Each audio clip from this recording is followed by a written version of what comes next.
All right, so I just finished submitting my assignments for component 3.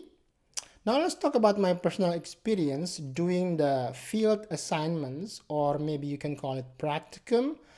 After you pass component 1 and component 2, you are given about 3 months or so to finish the component 3 assignments from BCFSA to keep your temporary license. And then coming up, mine is in August 27th, is a Zoom class that's going to be discussing about the answers that we have submitted throughout component 3. So yeah, it took me a few months for me to finish the whole thing. So let's talk about it. So the first assignment, listing a property for sale. What about that one? It's not easy in the current market we're in, especially for us new licensee. So I'm fortunate enough that I have my own property under my name, me and my wife. So I tried listing my own property for sale. I got it wrong the first time. So luckily, I haven't put the listing active. I was just playing around. So what I did is, took all the documents necessary, and then I started to list the property for sale on Paragon. So I'm part of the Fraser Valley Real Estate Board, and we are on Paragon system, the MLS system. So I'm trying to list my own property for sale there. And I consulted my managing broker about listing my own property. He would not advise it. If possible, if you can list it through an agent, that would be better. But I want to do it myself because I want a hands-on experience, and getting my own client with zero experience, it's kind of not easy, right? So that's what I did. So first off, that I want to share, when I was listing my own property, I have to do the AML, anti-money laundering process, through another agent, because you cannot self-identify yourself, right? I was thinking about doing that. A good thing that I asked my managing broker first. Oh, you can't do that. You can't self-identify because, hey, I'm Jimmy. I'm identifying for Jimmy. I am a Canadian citizen. That's not, that's going to be, yeah, I didn't think that far. So to do that, if you are thinking about listing your own property and you have your own name on the title and you want to list that on the MLS through Paragon, for the AML obligation, you have to ask another agent to do that for you, to do the AML, or maybe your managing broker can help you with that. So that was the first assignment. So I have to go through my strata documents, my title for sure, and do all the measurements myself, all the rooms, and I checked out the original strata plan from the city of Langley, or from my strata management. We can download the whole plan, and then I go through those details to put in all the necessary data into the Paragon system. So that's that. I went through that, but I did not list all the way because I don't want to actually list my place yet, because it's not ready. I might want to actually list it for sale, but I want to prepare it first, like paint the whole thing, and then make proper videos about the neighborhood. I want to market it like that, and then on YouTube, so people would actually see and experience what kind of lifestyle that they will be getting by buying my property. Not just the inside of the house, but there is so many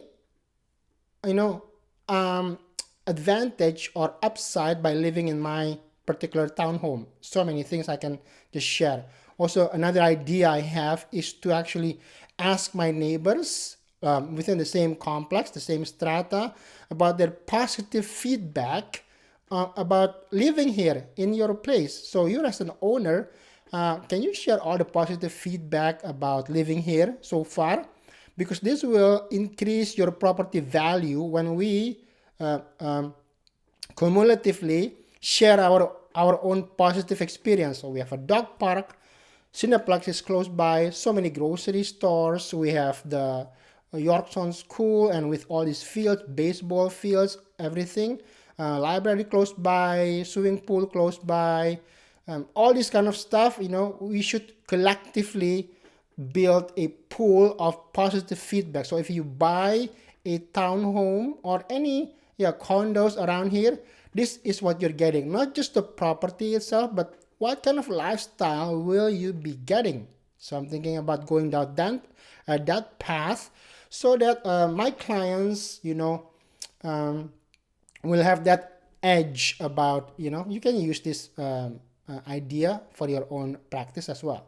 So yeah, that's listing property for sale, which is the first assignment that you need to do, a practicum. That's what I did. I was trying to list my own property for sale, and that's what I did. And you have to answer all these questions about that, your experience. Also, all throughout these assignments, if you don't have the opportunity to do it yourself, you can interview a fellow agent or your managing broker about this particular assignment. So say you don't get a chance to actually have a client to sell their house, or have a client for you to help them buy a property, you can actually shadow your fellow agent in your broker. Ask them, can I shadow you? Or interview them about the experience. So because if you're a brand new licensee, getting clients or leads is not as easy and quick as that, right? So if you don't have the opportunity, don't be discouraged. You are allowed to interview or shadow fellow agents. For my experience, a few of these assignments, my brokerage actually have recorded interviews from experts in the field about the assignments that I did not get a chance to do, right? Okay, so that's the first assignment. Assignment number 2 is establishing agency and providing trading services to a buyer. So what did I go through is a couple of my co-workers at my workplace, because I still work full-time as an IT professional at a nonprofit organization. So I have 2 of my colleagues that are actually looking for a property. So this is how I execute assignment number 2. The thing is, it's hard for them because they are not, they're only single income. One is a senior, single income. One is a younger person, just like my kid's age. He's in the 22nd, his age is about 22 years old. And then both have only one income, right? There's no spouse, there's no partner. So it's really hard, guys. If your client or your prospective buyer client is a single income person, to get into the market, just the condo itself starts for $500,000. There is no way. So we've searched through, it's just so hard. So I've tried my best, but I don't think it's possible or doable for them to get through to the market at this point. So my heart goes to this group of people. So what I'm planning to investigate is how to help these people to do group buying. It's complex, I know. Group buying maybe with a family member, with a close friend. But then the downside is relationships can be tense when you are living together, and then there is finances tied together, right? So there's all kinds of ups and downs. So I don't know. I will investigate it further, but my heart goes to this group of people. People who's on a single income and want to buy a property, wants to own a property and build that equity. It's not easy. So I did do a presentation and help find a property for these 2 colleagues, but it's going nowhere at this point because it's just not possible. So, but I will not stop, investigating on how can we get these type of people the property that they want to get, right? Probably through group buying. like with either with family members, friends, or total strangers. But yeah, I will do some extensive, exhaustive research on that. That's my heart. Number three, holding an open house. This is awesome. I love this experience. So, what happens is with me, we have a online community pool for the thousands of agents in my brokerage. So, an agent that's in my area posted, I need somebody to do the open house. Can anybody help in the Fraser Valley? It was in Surrey. So, oh, this is it. This is an opportunity. So I said yes to her. And then the first thing she asked, do you have a lockbox? The second thing, do you have your own signs? I don't even know. Oh, what is a lockbox? Okay, so eventually I find out I do not have a lockbox. I don't even have the app to unlock a lockbox yet. Second, I do not have my own signs, right? So I ended up shadowing her. So she's kind enough to mentor me a bit. So I went to the open house, and then we're using her signs still because I don't have my own signs. And then we go to the open house, but nobody came because it's a low market. Nobody came, but so I ended up interviewing her, exhausting her experience, telling me about all her experiences doing an open house. First thing I didn't know before, because I was always thinking open house. I did open house. I mean, I visited open houses myself with my wife and kids, and all the open houses we visited is new development, right? And we always see these other guests coming in the open house. But in an actual a seller's open house, which is not a new development, you can only allow one guest at a time. So that's what she told me. So if you have multiple guests, they have to wait outside the door, line up, and you will just take them one at a time, give them a tour, and then go back, right? Do the same thing, the next one. So that's for security. Otherwise, this bunch of strangers will just go all over your seller's client house, right? Also, when you're doing an open house for another agent, which means that other agent is the seller's agent, you are just another agent, right? You are actually allowed to get leads and maybe, become their representative down the road if they're not represented yet, meaning they can become your client, these people who's visiting the open houses. So make sure you ask them questions. Have you been represented? And then you pull out your DORT form, explain about the representation, the advantages of it, the disadvantage of being unrepresented, and things like that, right? So open houses, that's what I want to share with you. Make sure down the road you would want to have your own lockbox, and then at least the app so you can open the lockbox when doing an open house for another agent. And you might want to have your own open house signs, so it will has your name, and that's okay. Just check with your managing broker as well about open houses. Okay, assignment number 3. That's assignment number 3, which is open house. 4 is researching properties. Yeah, researching properties, that means you have to do research and CMA, competitive market analysis of properties.